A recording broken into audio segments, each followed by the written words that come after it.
Hello दोस्तों, welcome to our channel fly over learning. आज हम एक नया चैप्टर पढ़ने वाले हैं जिसका नाम है globalisation and the Indian economy. तो ये हमारा बहुत ही इंपॉर्टेंट चैप्टर है। तो ये जो हमारा वीडियो का पार्ट होने वाला है, ये हमारा एक इंट्रोडक्शन पार्ट होने वाला है। चैप्टर का नाम है globalisation and the Indian economy. तो चैप्टर को पढ़ने से पहले हमें देखना पड़ेगा कि ग्लोबलाइजेशन और जो इंडियन इकोनॉमी है उनके बीच में क्या रिलेशंस हैं।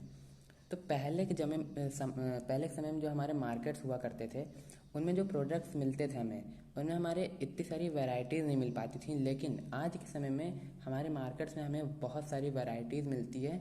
यानी कि जो हमारा मार्केट है वो over the period of time क्या हो गया है, ट्रांसफॉर्म हो गया है। कैसे ट्रांसफॉर्म हो गया है? क्योंकि हमें उसमें मल्टीपल वैरायटीज़ ऑफ प्रोडक्ट मिलते हैं। तो इसे ही हम क्या कहते हैं, ग्लोबलाइजेशन कहते हैं।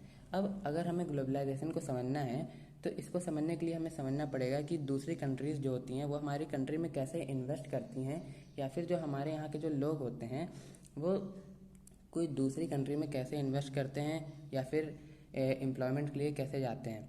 तो इसे हमें समझना पड़ेगा। तो ये हम नेक्स्ट वीडियोज़ में पढ़ेंगे ग्लोबलाइजेशन क्या होता है। तो इस चैप्टर में हमें पढ़ना क्या है, इस चैप्टर में हमें एमएनसीज़ के बारे में पढ़ना है कि एमएनसीज़ क्या होती हैं और उनका काम क्या होता है, एमएनसीज़ कैसे हमारी कंट्रीज़ में आती हैं, और फॉरेन ट्रेड क्या होता है, और इंटीग्रेशन ऑफ मार्केट, यानी कि कोई भी कंट्री हमारे कंट्री में कैसे फॉरेन ट्रेड करती है, और जो हमारे मार्केट होते हैं वो कैसे इंटीग्रेट होते हैं।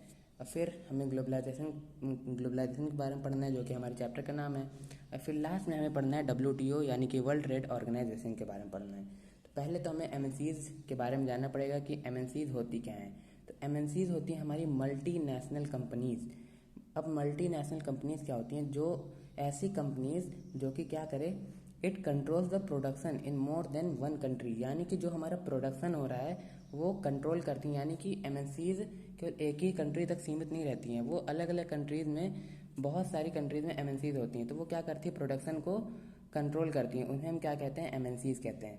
तो हम पहले ये देखते हैं कि जब हमारी कंट्रीज़ में एमएनसीज़ नहीं आई थी तब हमारी कंट्री में क्या सिचुएशंस थी।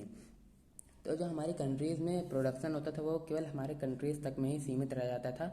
अब ऐसा नहीं है कि हमारी कंट्रीज़ एक्सपोर्ट नहीं करती थी गुड्स को, एक्सपोर्ट होता था, लेकिन जो हमारे इम्पॉर्टेंट जो प्रोडक्ट्स होते थे केवल उन्हीं के एक्सपोर्ट या फिर इंपोर्ट होता था। जितने भी हमारे रॉ मटेरियल्स थे, मेनली जो इंडिया था वो क्या करता था, रॉ मटेरियल्स को इंपोर्ट करता था, ना कि फिनिश गुड।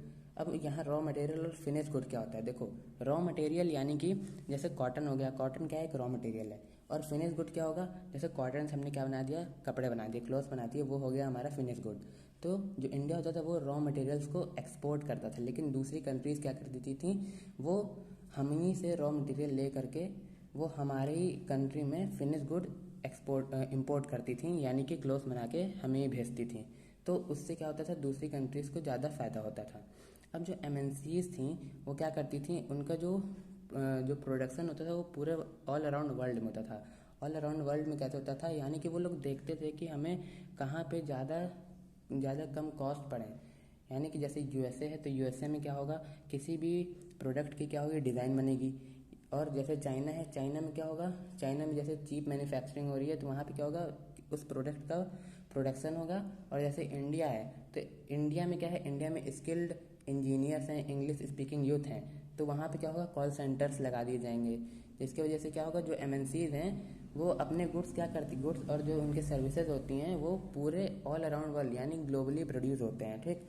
तो इसके वजह से क्या होता है, जो एमएनसीज़ होती है वो अपने कॉस्ट को रिड्यूस कर लेती है। तो यहाँ इस वीडियो में हमने देखा कि एमएनसीज़ क्या होती हैं और वो अपना काम कैसे करती हैं। नेक्स्ट वीडियो में हम लोग देखेंगे कि जो एमएनसीज़ होती हैं उनका जो प्रोडक्शन होता है पूरी ऑल अक्रॉस कंट्री वो कैसे होता है। नेक्स्ट वीडियो हमारी यही रहेगी कि प्रोडक्शन अक्रॉस कंट्री कैसे होता है एमएनसीज़ का, एमएनसीज़ कैसे हमारी कंट्री में आती हैं, कैसे लोकल कंपनीज़ के साथ वो कोलैबोरेट करती हैं। हम लोग नेक्स्ट वीडियो में यही देखेंगे। अगर आप हमारे चैनल में नए हैं तो हमारे चैनल को लाइक, सब्सक्राइब और शेयर ज़रूर करिएगा। मिलते हैं नेक्स्ट वीडियो में।